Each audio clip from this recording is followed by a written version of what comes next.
अस्सलाम वालेकुम व्यूअर्स। आज की मेरी रेसिपी है मसालेदार ग्वार की सब्ज़ी। तो चलिए टाइम वेस्ट किए बगैर हम स्टार्ट करते हैं ग्वार की सब्ज़ी बनाना। ये मैंने ली है 250 ग्राम ग्वार की फली। इसको ग्वार बीन या लॉन्ग बीन भी कहते हैं। ये ग्वार को इस तरह से आधे या 1 इंच के टुकड़ों में काट लेना है। इसका काटने का सबसे आसान तरीका यह है कि 10-12 ग्वार इस तरह से ले लें सेम साइज़ की, और इसे पहले एक सिरा इस तरह से काट लें। अब दूसरे साइड से भी इसको काट लेना है।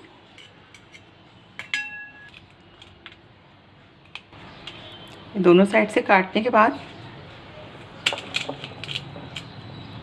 इस तरह से इसको आधे या 1 इंच के टुकड़ों में आप इसे काट लें। ये ग्वार की सब्ज़ी को मैंने वॉश कर लिया है। अब ये आलू भी मैंने ले लिए हैं 4 मीडियम साइज़ के। इसको इस तरह से काट कर हम इसमें डाल देंगे। ग्वार की सब्ज़ी बनाने के लिए मैंने लिया है ये 1 बड़े साइज़ का प्याज, इसको काट लिया है।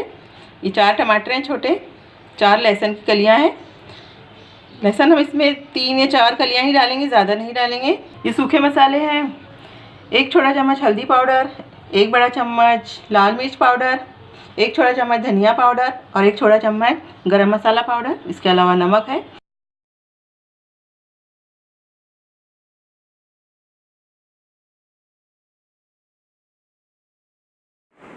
ये तेल है आधा कप। अब ये टमाटर और ये चूल्हे पे मैंने कढ़ाई रख दी है, इसमें पीस लेना है। आधा कप तेल डाल दिया है। तेल गरम होते ही इसमें ये प्याज डालकर फ्राई कर लेनी है।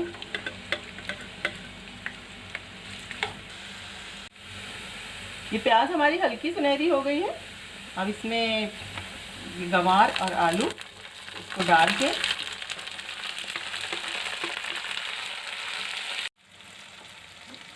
ये देखिए 5 मिनट हमने इसको तल लिया है। इसको तलना बहुत ज़रूरी है, अगर आप इसको तलकर पकाएंगे तो बहुत ही अच्छी बनेगी। अब इसमें हम ये सारे सूखे मसाले और नमक डाल देंगे। इसको भी कुछ देर फ्राई कर लेना है। कुछ देर फ्राई करके अब हम इसमें पानी शामिल कर देंगे।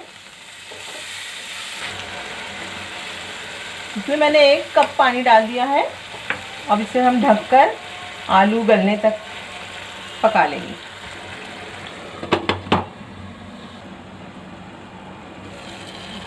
दस मिनट हो चुके हैं।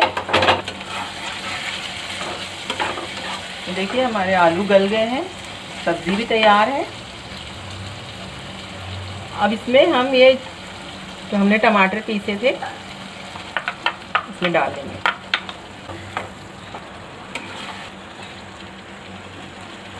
अब दोबारा इसे हम ढककर 5 मिनट और पका लेंगे।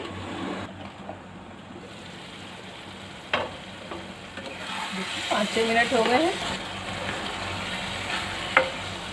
इसको हमें अच्छी तरह से भून लेना है ताकि टमाटरों का पानी खुश्क हो जाए। 2-3 मिनट हमने भून लिया इसको और अब ये तैयार है। अब चाहें तो इसमें थोड़ा पानी भी डाल सकते हैं, इसकी ग्रेवी भी बना सकते हैं, लेकिन ये इसी तरह से ज़्यादा अच्छा लगता है। तो अब मैं आपको डिश आउट करके बताती हूँ। तो ये है ग्वार की सब्ज़ी। आप भी इसी तरह से बनाइए, खाइए और मुझे कमेंट करके ज़रूर बताइए। और मेरे चैनल को सब्सक्राइब कीजिए, लाइक कीजिए, शेयर कीजिए। Thank you for watching.